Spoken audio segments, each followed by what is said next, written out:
What is going on, guys? We're back for another live here.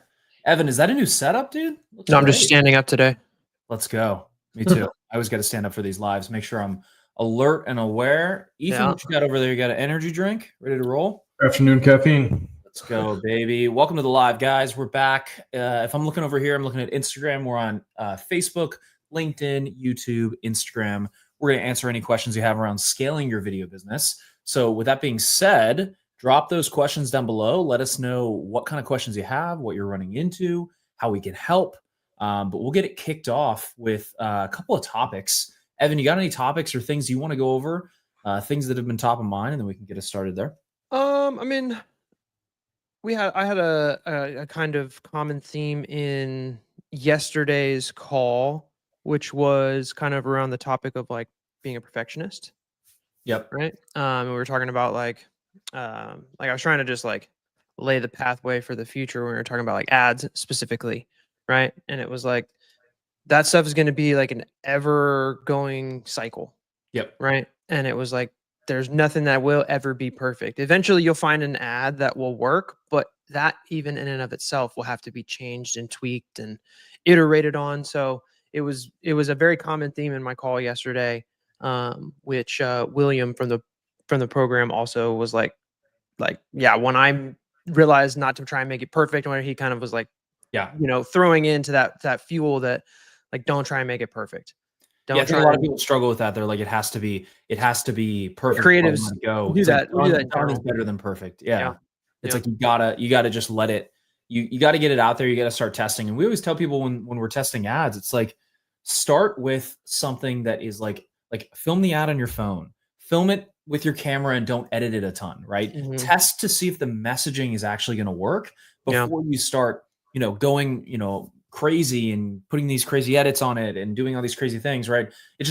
You want to test the angle first. And then once the angle is working, then what you can do is you can then test, like fancier edits of that version, different variation recordings. Other variables. Yeah, exactly. And like testing just different things throughout the process, but not getting too married to like, it has to be perfect before I get it out. And that's where a lot of people get stuck, I think, when they're trying to grow.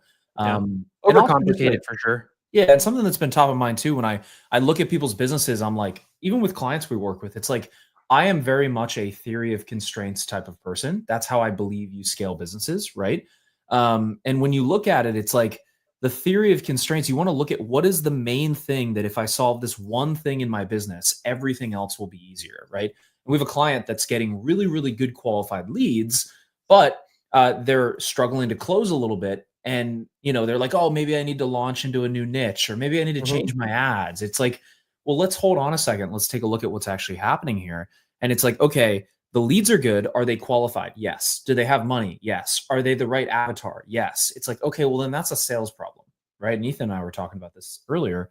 And it's like, it's a sales problem, not an ads problem. So we need to get better at sales. You need to hop on more of the coaching calls, more of the mock calls that we offer, right? More of the actual training that we go through on objection handling.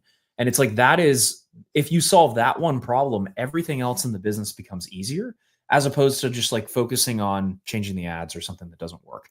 And I know a lot of people probably watching this are in that same boat where they're maybe focusing on the wrong things in the business. And, the worst thing for me when I was growing and, when I was scaling is like, I would spend a bunch of time on something and then nothing, and it wouldn't actually make a difference in the business. So I'd spend all this time and effort, like making my website prettier, or working on my logo, or, working on my brand film, or, editing all the projects because I'm such a perfectionist that I don't want to let it go.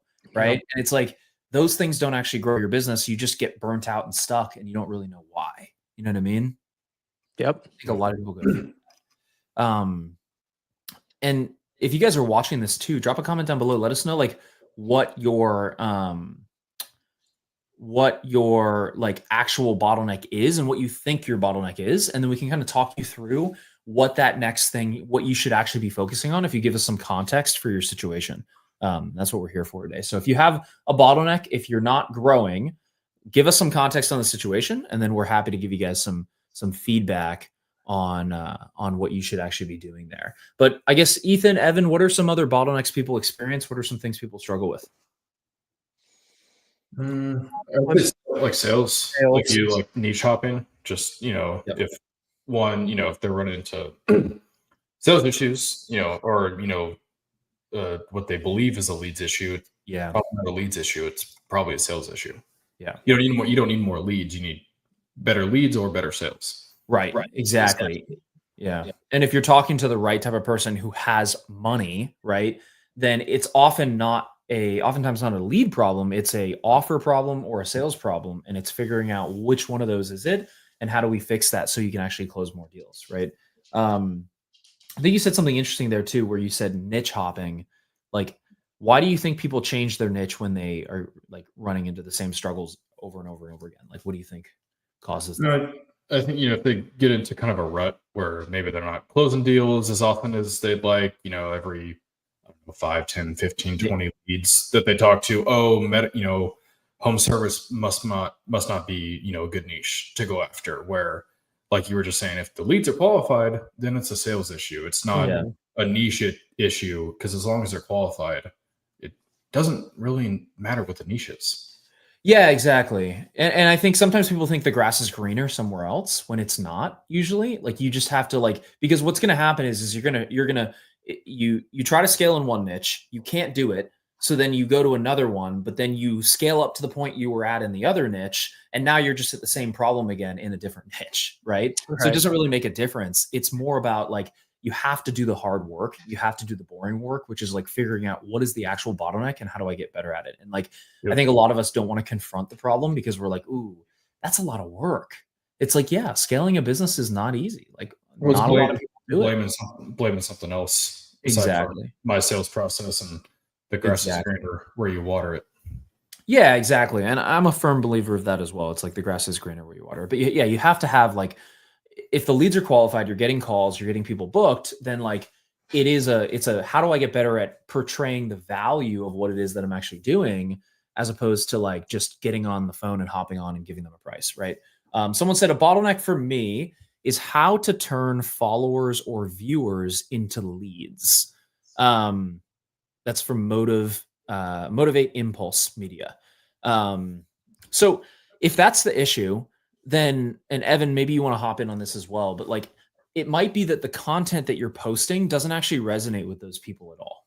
Could be one. Yeah. Right. So number one, I'd look at what is the actual content you're posting. Are you and this is a big thing. A lot of video business owners do. They post content for other filmmakers, not for their target audience. So it's number one, who are you trying to attract? And maybe you can put that in the chat.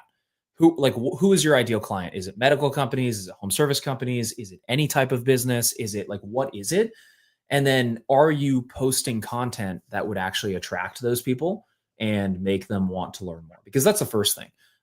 Because if you're not getting the followers to turn into leads, there's a fundamental misalignment of whatever's in your link in bio and the content that you're actually posting. You know what I mean?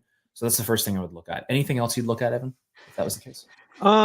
So there's a weird, and this is really, I've figured this out through it's just kind of where you align yourself with. Mm-hmm. And I think you and I can probably fall on two different ends of the spectrum of talking about your CTA, right? Or I know for a long period of time, a lot of your organic content was very much CTA focused. Yeah. Right. Whereas I've shifted towards more of the Hormozi ideology, where he's just goodwill, and then the next natural thing will happen. Now that the down trickle to that is, like you said, your link in bio has to be the next natural thing. Yeah. Right. If you just run to your YouTube, or you just run to somewhere that doesn't also have some solidified CTA on it, then that's probably a broken cog in the system.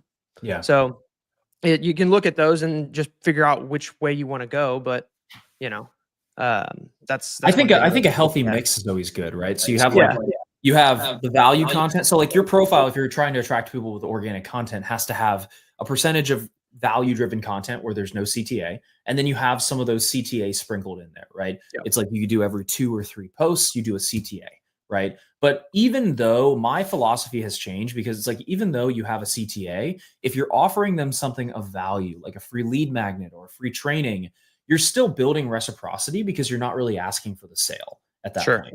So you're still giving them something, right?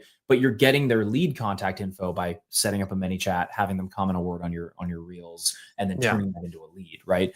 But if you're struggling to turn those followers or viewers into leads, it's either you don't have the right messaging in the content, so it's not actually like hitting the right people. So like for instance, you're speaking to dentists when you want to speak to home service companies, or B, the second option is like you're not actually providing them any sort of value on the call or in the content, right, for them to get on a call with you.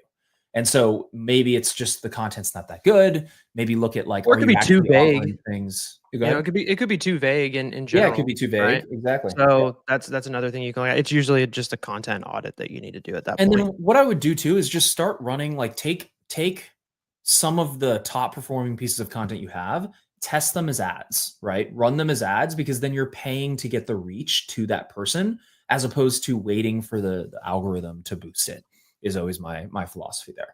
I don't like waiting for people to see the content. I'd rather put some ad money behind it and actually start Mhm. generating some results there. That's what we teach a lot of our clients. So I see a bunch of people on here. I see Steven, I see Austin, I see Zach.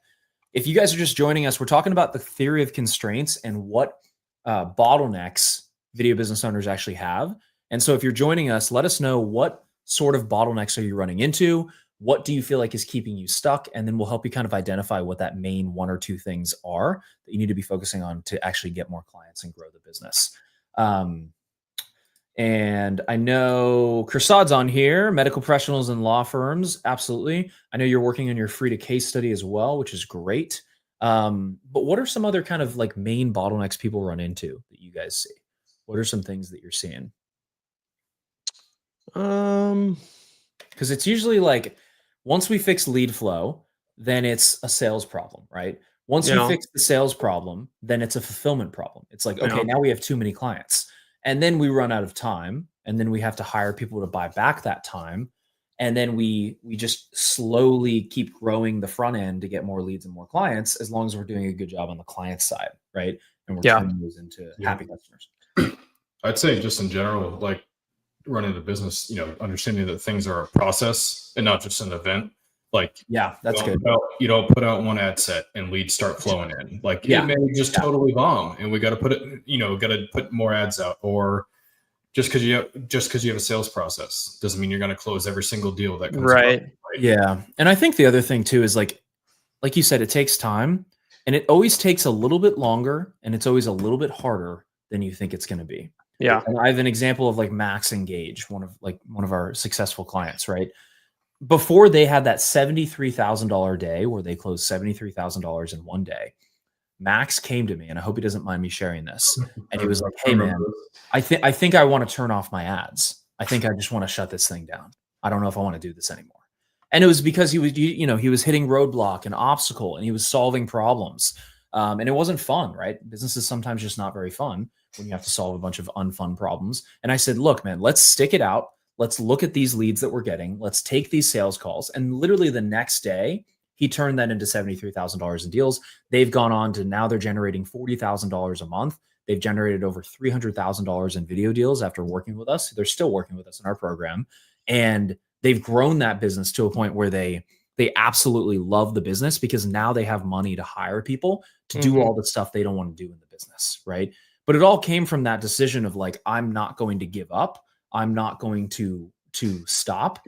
And it does always take a little bit more time, a little bit more effort than you think it will, you know? And I think that's a lot of people maybe give up a little bit too soon, or switch the industry, or think the grass is greener, or change their business or whatever. And it's like whenever it's hard, you have to remind yourself, it's like, this is why most people don't do it. And this is why most people are not successful. You know what I mean? It sounds kind of rah-rah or whatever, but it's true. No, I totally agree with you. It's the ebb and flow of life, of business, of whatever. And Yeah. you can call it the downfall of society and social media and the instant gratification of everything. I think that's part of it. Is likely why a lot of people, because nobody sees nobody saw the 10, 15 years of, again, I'll use Hormozi as an example of the grind. And like, it seemed like he came out of nowhere at the end of 2019, 2020, when he like really blew up, and people just don't know, what it really takes to do the things that they want to do. And it's it's a reminder every day that you just have to, you know, sit with yourself on.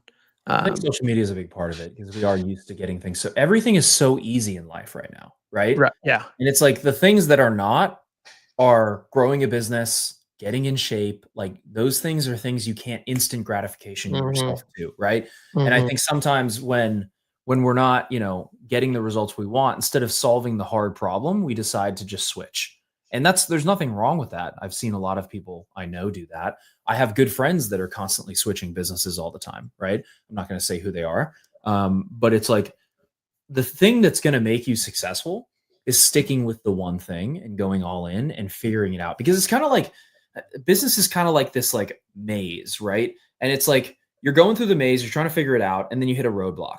And it's like you maybe try at the roadblock for a little bit of time, and then you're like, what people do is they'll be like, you know what, I'm going to go all the way back and enter a different maze. But because you don't understand how to get past that roadblock, you hit the same roadblock in that maze as well. Yeah. And you just keep doing that over and over and over again, and you keep switching. So it's like you'll get a business, you'll go up to here, right? You'll be like, you know what, I'm going to switch businesses, I'm going to go somewhere else, and then you get another business and it goes up to here again. Yeah. And you never get past that wall right there because you haven't learned the skills and done the hard things to actually like get there.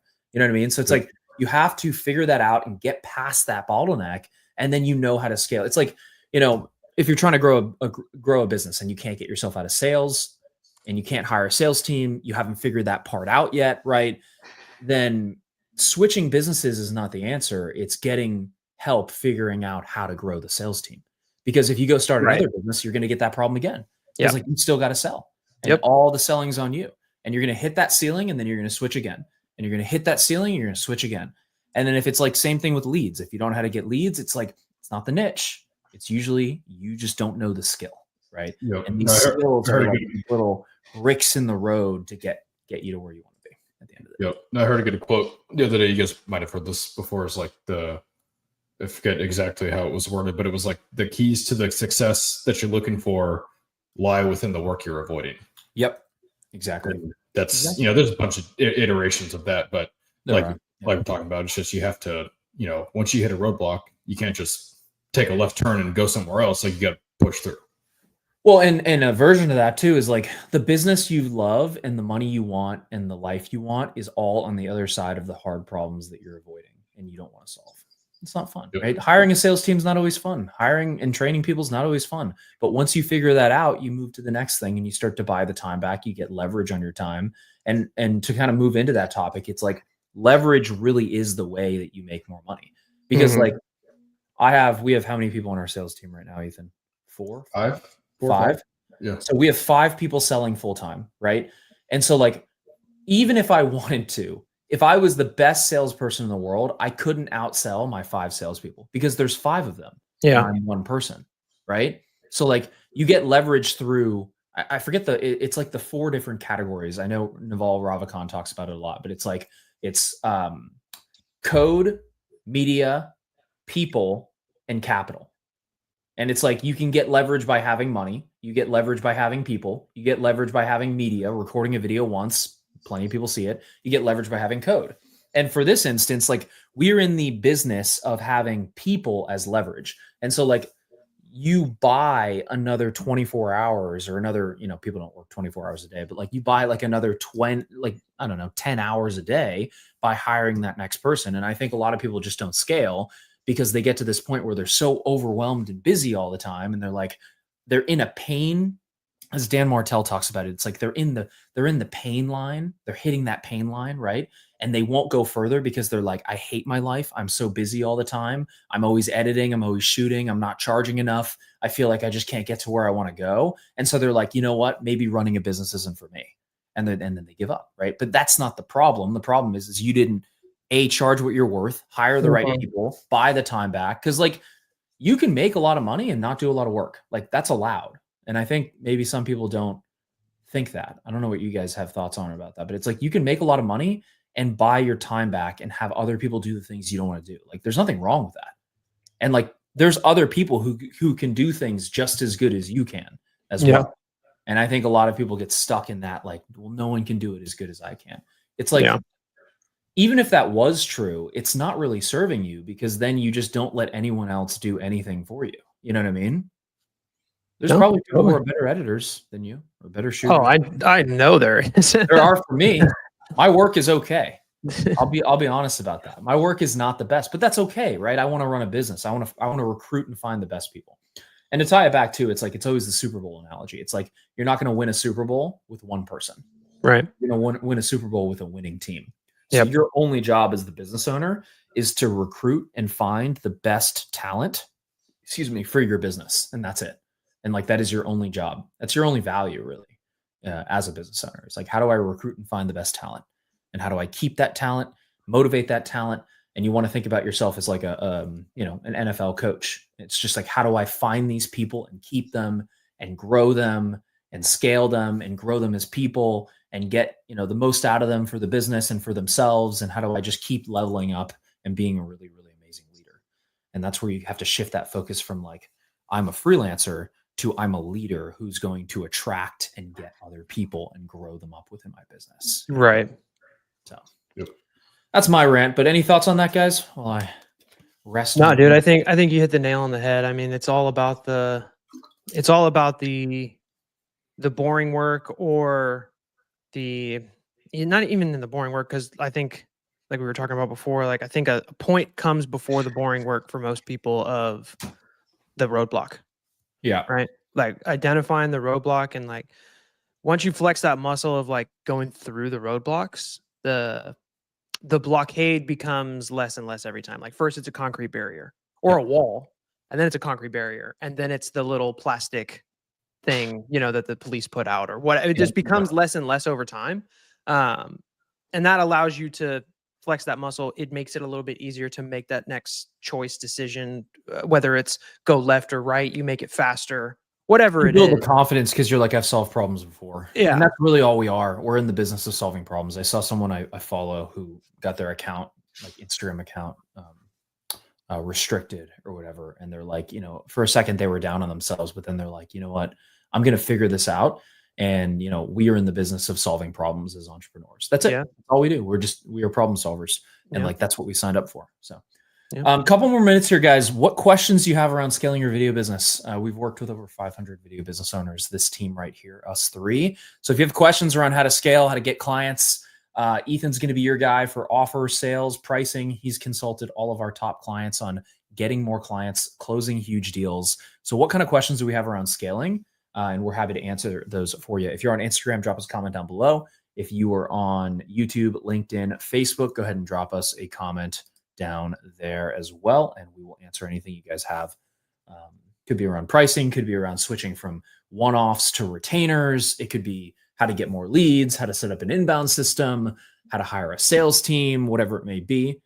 We can help you with that. So we'll kind of continue on some topics while we get some questions, and then we got to wrap it up here in about 4 or 5 minutes here. I got to get to another call, and these guys got to help our clients. So, but yeah, I think it is. I think it's just like we have to build a team. You have to get in that mode of like learning how to do that and learning how to hire people, and getting yourself out of like, the mindset of like, I have to do everything myself, because like you really don't have to do anything in the business. You just have to find the people who can. Right. It's like you could literally start and scale a video business without having any idea how to actually shoot content. You just have to find somebody who can and hire them on your team. That's it. Yep. Which is huge. I'm trying to think of some other stories as well with like, when we talked about Tori last week, but Tori was one of our case studies, closed about 45K in like, what, a week, 2 weeks with us? Yeah, 2 weeks to the hour. After What did you switch on her packages exactly, Ethan, when you worked with her? Pricing, and I'm trying to think what else. What did you do with the pricing specifically? Bumped it up. Almost everybody I talked to, I bumped their prices up. Really? Okay. Yeah. Okay. Throw an extra 3K in there, Ethan. How much did you double them? Did you like 1.5x them? What did you do specifically? No, I didn't quite. No, we didn't. We definitely like didn't double it. I want to say it was like, I don't know, 20% or so. Because especially if we're going back to past clients, I don't want to like just sticker shock them and like, hey, my prices are doubled now. Well, I think she said this is a brand new client that she was in conversations with, but didn't really know how to navigate it. But yeah, I mean, I think that's a good point. It's like a lot of times we don't really charge what we're worth, and like we're undercharging. And a huge lever you can pull is by just simply charging more for the exact same thing. It doesn't require any work, which is huge. Yep. And she does like kind of a couple steps beyond like done for you posting. Like she'll even do, she has people that like will respond and engage to comments Okay. Yep. as well. So that's where we can also charge a little bit more. Yeah, exactly. Things. We're solving more problems. Film Academy here says, which is better, freelance or full-time crew? Maybe clarify the question a little bit more. It just depends on what you want, right? So like if you're a freelancer, you're trading your time for money. If you are a business owner with employees that work with you, then you're building something that has more leverage on your time, like we talked about. It's like if I have 10 people working for me, they can do a hell of a lot more work than one person can, right? And so it's just, what do you want? Do you want to scale yourself out of the business? Do you want to grow the business? Do you want to get yourself out of that? Or are you just someone who just wants to do the thing and you're cool with just clocking in, going on set for 12 hours and clocking out? For me, I didn't want that. I wanted to make more money and have leverage on my time and grow a business. And, I wanted to hire people and give them opportunities as well. So, or if you're talking about hiring people, I would just do freelance until your freelance costs, exceed what you pay a full-time crew. Yeah. Yeah, for sure.